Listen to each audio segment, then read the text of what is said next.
All right, good morning, ladies and gents. Today, our lab is going to be homemade pizza dough. The other day, we made a quick bread with our cakes, and now we're going into the other end of breads, which is yeasted breads. Now, the big difference here is that we are going to be using bread flour versus regular all-purpose or cake flour, and the bread here is going to be a lot more chewy, but pleasantly so. All right. So, right now I have a mixer. I've got my mixing bowl here, and I have a digital scale. Okay, as we talked about previously, best way to measure ingredients here is through weight. If you do not have a scale, that's okay. I'm going to give you volume measurements as well. However, best practice is definitely to go with a kitchen scale. You'll get the better results time after time. All right, for the ingredients, let's go ahead and get started. So, you're going to need 13.5 ounces of bread flour, or 3 cups of flour, 9.5 ounces of water, or a little more than 1 cup. I would say 1 cup and 2 tablespoons, or 1 1/8 cups of water. Again, I have to be a little less exact here. Normally this recipe is by weight, so I have to kind of guesstimate a little bit here.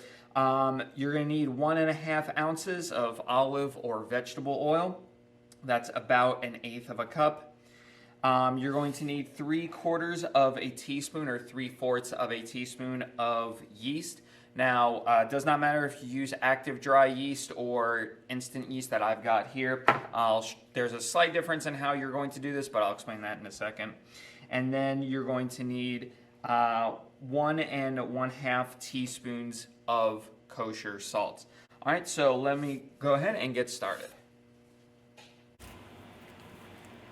Hi, this is Mr. G in the future. One thing I realized afterwards is that I did not give you the ingredients for the sauce, so let me go ahead and give that to you right now.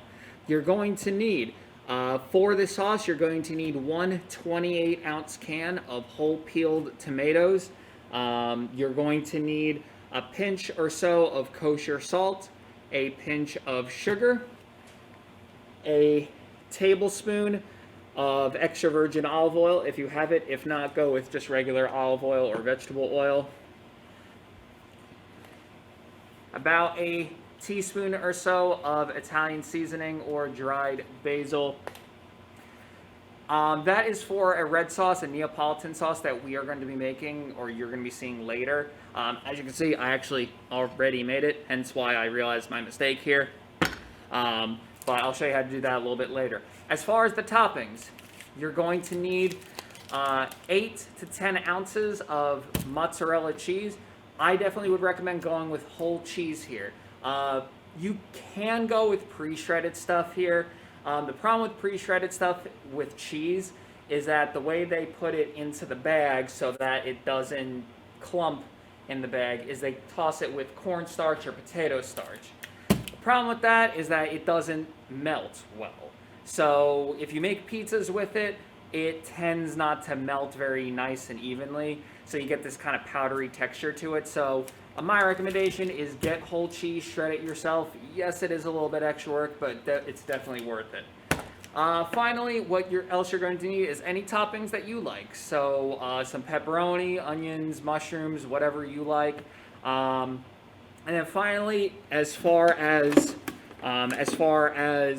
when you are putting the pizza in and out of the oven, you're actually going to need a little bit of cornmeal here. Now, this is for making pizzas. We're going to show how to make not only pizzas, but also a calzone. Both are great options. One is better if you are here in person and you have a pizza stone and a pizza peel. The calzone is a little bit better if you don't have that stuff and you're going with just a regular oven with no stone. I'll talk to you guys about that in a little bit. Yeah. And if you're making a calzone, you're going to need about 10 to 15 ounces of ricotta cheese. That's ricotta or ricotta, depending on how you pronounce that. But either one will work here. But that's if you're making a calzone, which you'll see. Okay, so our first step is going to be to weigh out our ingredients. So here I have my kitchen scale. The way that a kitchen scale works is that you want to have whatever you are using to measure or whatever you're going to be measuring your ingredients in set on the scale, and I'm going to hit the power button. And then what's going to happen, it's going to be set to 0. If I were to have this set to 0 with nothing on it, when I put the bowl on, obviously it's going to weigh out the actual bowl itself, but we don't want that. If you do turn it on and you do weigh the bowl, no problem. Most scales are going to have this button right here that says tare. All you have to do is just click that, and it will zero it right back out. All right, so first step here is just going to be to weigh out everything. So in this bowl, I'm going to weigh out 13.5 ounces of bread flour. So I'm using bread flour here, and what's nice about using weight to measure things is that I don't have to worry about using measuring cups or anything like that. All I need to do is just shoot for a number, and then when I get there, that's it. So I overshot just a little bit, and there we go. So that's close enough. All right, so 13.5 ounces. I'll then hit the 0 button, or the tare button again. So now it's set to 0. Now I'm going to add in the oil. So I need 1.5 ounces of that.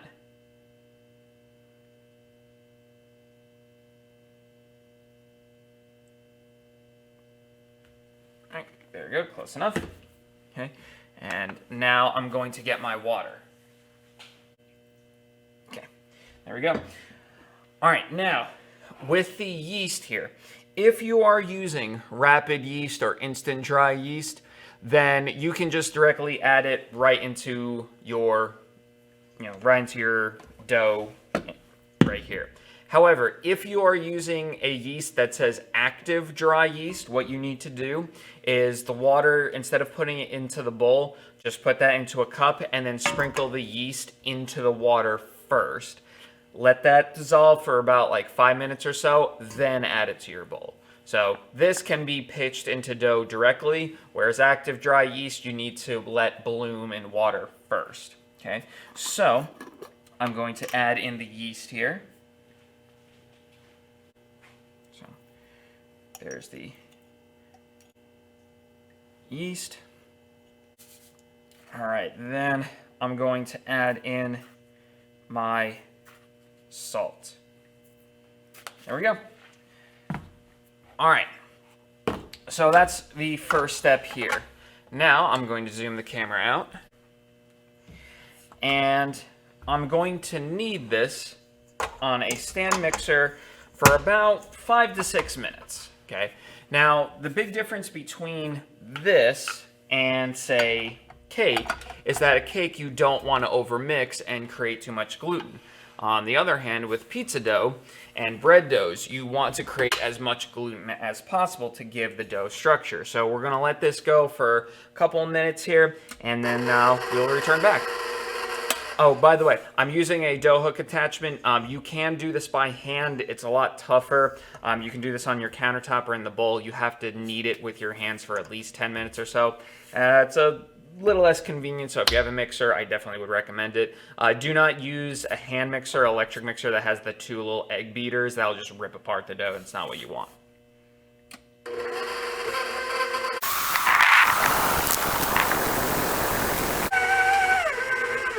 Okay, as it's mixing, just keep an eye on it. What should happen is that the dough should be sticking just to the very bottom of the bowl and clearing the sides of it. Right now, as you'll see, it's sticking kind of to the sides here. So what adjustments you'll need to make is you'll just need to keep an eye on it. If it's sticking to the sides like this, then what you'll do is you'll just sprinkle in a little more flour into the bowl until it clears the sides, okay? If it's completely clearing the whole bowl and it's not sticking at all, then what you're going to need to do is you're going to need to add in a few drops of water and knead that into the dough. So I'm just going to let that keep going and just keep an eye on it.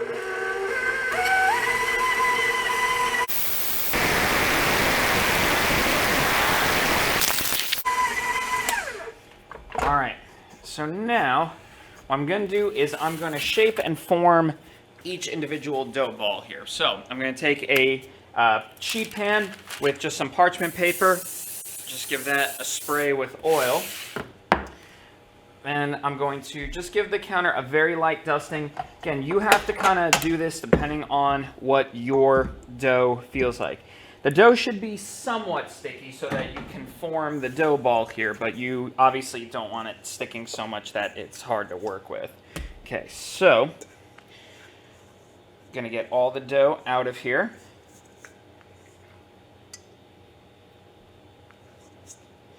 Okay. And what I'm gonna do here is I'm going to form this into a rough ball. Okay, so just kind of form that. If its dough is really sticking to your hands, of course, run your hands through some flour. Okay, and I have a very rough dough ball. Then what I'm going to do is with a bench scraper or a dough blade, I'm just going to take a dough blade and I'm going to cut it into about 3 or 4 pieces, depending on how many people are in your group or how many pizzas you want to make. Now, this will make 4 individual personal pizzas. If you want to double up this recipe and make full-size pizzas, you absolutely can. So I'm going to slice this down in half and each of those dough pieces in half. And now what I'm going to do is with each of those pieces is I'm going to just form them into a ball.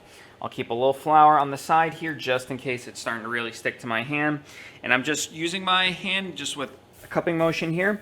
I'm just going to roll my hand over the dough and there we go. Okay, so then I'll take that piece, put it right onto my baking sheet here. I'm going to do the same thing with all of these. So do that real quick. Okay, now if it's really sticking to your hands, like if it's unworkable, what I would do instead of trying to run the entire dough through the flour, making this, completely slide around and make it, tacky and everything, what I would do is I would just run your fingers just through the dough or through the flour, then continue working with the dough. That should help it out. Okay. You need this dough to stick to itself slightly because otherwise then you won't be able to form a ball. All right, there we go. All right, so there's my dough pieces there. Okay, I have them here, and I'm going to just spray them with oil over the top, and then I'm going to cover these. Now, I'm gonna cover them with plastic wrap here, and then you have a couple options. If you are cooking this at home, you can just simply let this rest on your countertop for about 1 or 2 hours until the dough is puffed up and about doubled in size. Or what I'm going to do here is I'm going to cover it, put it into the fridge, and let it ferment slowly overnight. Now, the reason why we have these 2 options is actually think back to ServeSafe. Remember we talked about when something is in the danger zone, how bacteria and living things will tend to grow very quickly. Well, we just put a living thing in yeast into our dough.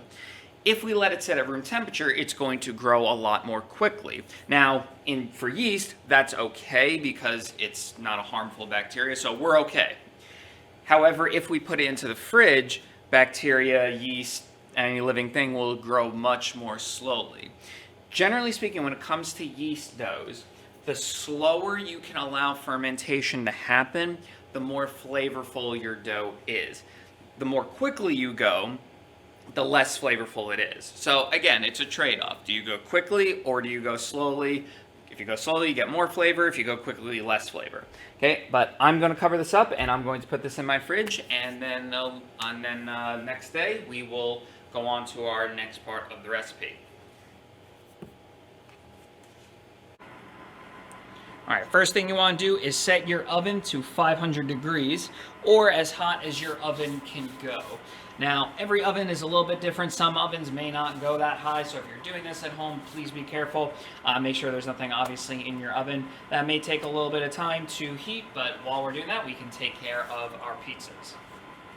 at the beginning of this process, you're going to take a pizza stone and you're just going to put it into your oven while it's still cold. All right, if you put this in while after the oven has warmed up, the stone can crack. Now, if you don't have a pizza stone, no problem. You can do this on a regular metal baking sheet. You won't get quite as nice a crust on the bottom, but it'll still work. So once you've done that, go ahead and close the door and let that preheat with your oven.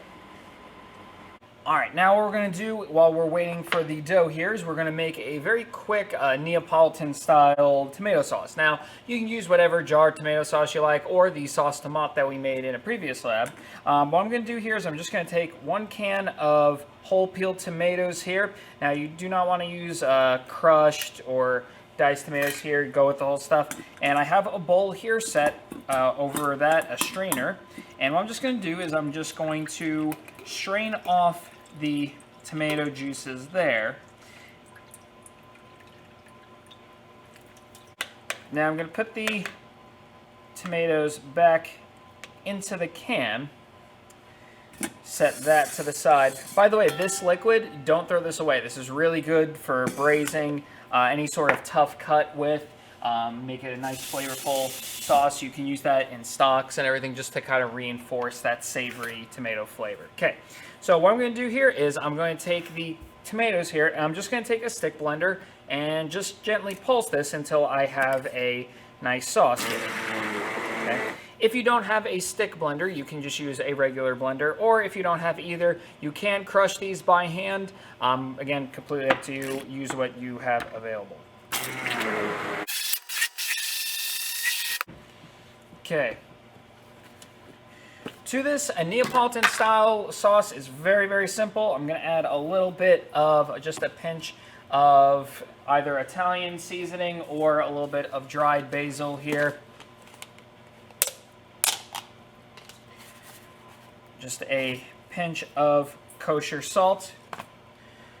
A little bit of sugar just for balance. And then about a tablespoon or so of extra virgin olive oil. I'm just going to simply blend that together, and that's my sauce.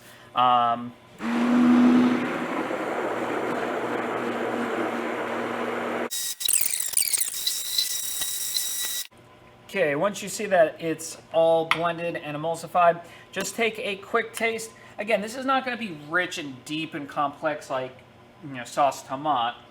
It's meant to just be a very light, very bright sauce that's going to go on top of the pizza. So, tasted that. I'm just going to add a little bit more sugar and a little bit more salt. But that is it. The sauce, what this is going to do as it's baking in the oven, the sauce is going to reduce, even further concentrate those flavors. So just be careful on the salt and everything. You don't want to over-season it here because, again, it's going to reduce and concentrate those flavors on the pizza. So just be careful.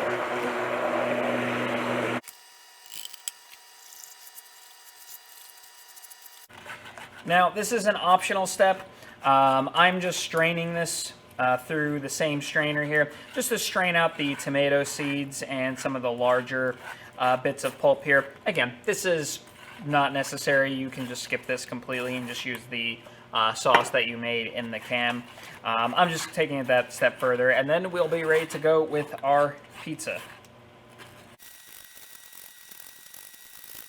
Okay, now I've pressed all that through. You see I have my seeds left over here, and now I've got my tomato sauce ready to go down here.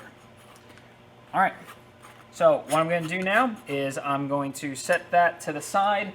I'm going to wipe down my counter clean, and then we'll be ready to make our pizzas. All right, so now I've got my pizza dough nice and proofed up, about doubled in size here. Now I'm going to form this into my pizza doughs, or my pizza pies. All right, so watch carefully. So I'm going to generously dust the counter with flour, and I'm going to place dough piece right on there and dust it with a little bit more flour. Okay, from here, what you're going to do is, while keeping your fingers almost curled backwards here, you're going to go around the center of the dough. So let me go ahead and zoom in a little bit further here. There we go. Okay, so I'm going to first just press the dough around the center. Okay, I'm just distributing the air through the outside of the dough. Okay, see, I'll have a little bump in the center. Okay, from there, I'm going to very generously flour my hands here. I'm going to put my hand on top, and I'm going to take a piece of the dough, stretch, and then turn it onto my hand, plop it down. So stretch, flip, place down. Stretch, flip, place down. So when I make a stretch and I put onto my hand and then flop it down, the dough will have made a 90-degree turn.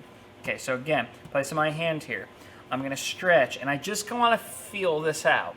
When I feel that, oh, if I stretch any further, the dough is going to tear or rip, that's when I flip it on here, down. Okay. Then from there, you just simply want to make this into roughly the shape of a disc. Okay. If you feel confident enough, you can flour the backs of your hands, get your hands right underneath, and then give the dough a toss and stretch your hands apart. Toss, stretch, toss, stretch. You can tell I made plenty of pizzas.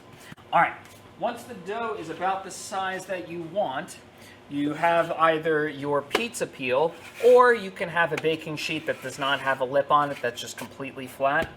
And what I'm going to do here is I'm just going to take a little flour, just kind of dry the surface of the peel with that. Then what I'm going to do is I'm going to take a little bit of cornmeal here, and I'm just going to dust the peel with it. Now what that's going to do is it basically adds very loose, almost like a rocky surface here that the dough is going to slide off of when we go to put this into the oven. So I'm going to put the dough right on there and then stretch this out. Okay. Now, if I did not have cornmeal on here, when I go to shake the peel, you can see it wants to slide off of the peel. If I didn't have that, then when you make your pizza stuck to the peel, how do you get it to the oven? So that's one big problem here, okay? All right, so from there, I'm gonna take a little bit of my tomato sauce and just simply spread this out. Now, don't be afraid to be reserved here. I know a lot of times people like to just pile tons of things on top of their pizza. Be more reserved here, okay? Once I have my dough set, I'm going to sprinkle on my cheese.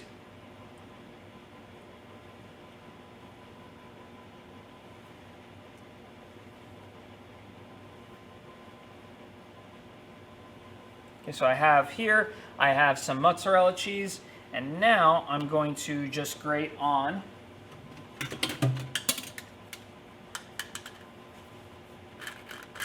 a little bit of Parmesan cheese.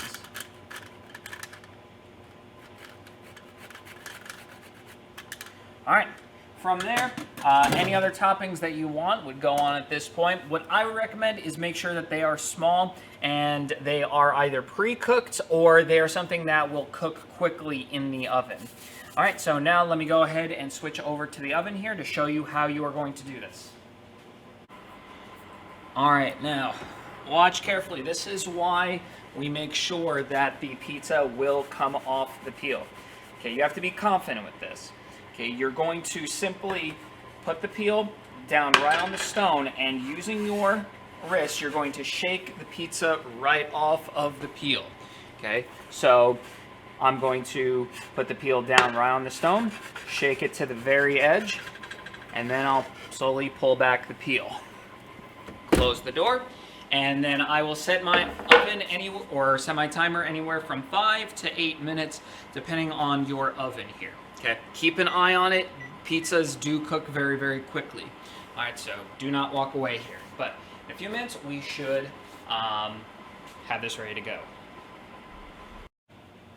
Okay, for a calzone, the process is going to be very, very similar. Now, this is best if you don't have a pizza stone or you don't have a pizza peel or anything like that. This is an easy way to start with pizza dough without any special equipment here. So I'm going to take a dough ball here, and I'm going to shape it the exact same way that I did my regular pizza dough. So flatten it into a disc with a little bump in the center, stretch, pull, stretch, flip, so on, until I have my pizza dough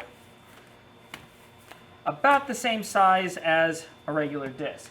Now I'm going to take my pizza peel, dust it with cornmeal the exact same way I did before, and put my dough on just the same as I did before. Now the only difference here is that this does not get tomato sauce. We're going to stuff it here with some cheese just right on the bottom here. Then I'm going to spoon on a little bit of the ricotta. And now for as far as toppings, or in this case fillings, this is where you would put in your vegetables, your meat, pepperoni, sausage, bacon, whatever you want, okay? Then I'm going to put a little bit more cheese right on top. Now, I'm just going with a cheese calzone here, just going to keep it super simple here. Then from there, I'm going to just simply fold that over, and just on the edge, I'm just going to press my thumb all the way around the dough here, okay? And optionally, I'm just going to make a couple slits with the knife right over the top so that the steam can escape. And then from there, I'm just going to cook this the exact same way I would a pizza. So just load it into the oven, give it about 5 to 10 minutes or so, depending on your oven. And yeah, that is a calzone. Now, I'm going to be using a pizza peel here. For those of you who are doing this at home, make your calzone, but instead of putting it on a pizza peel, just put it on a regular baking sheet. Obviously not with pizza dough already on it. But yeah, just put it right onto a baking sheet. You can just put the whole baking sheet and everything right into the oven and bake the calzone right on there. This is a great way to, great dinner where everyone can kind of get their own thing here. This recipe makes 4 good-sized calzones. Everyone can customize theirs, and you just put them all into the oven at the same time. And there you go, nice, easy dinner using homemade bread. Now, and that's my pizza ready to go, so I'll be back with you guys in a second.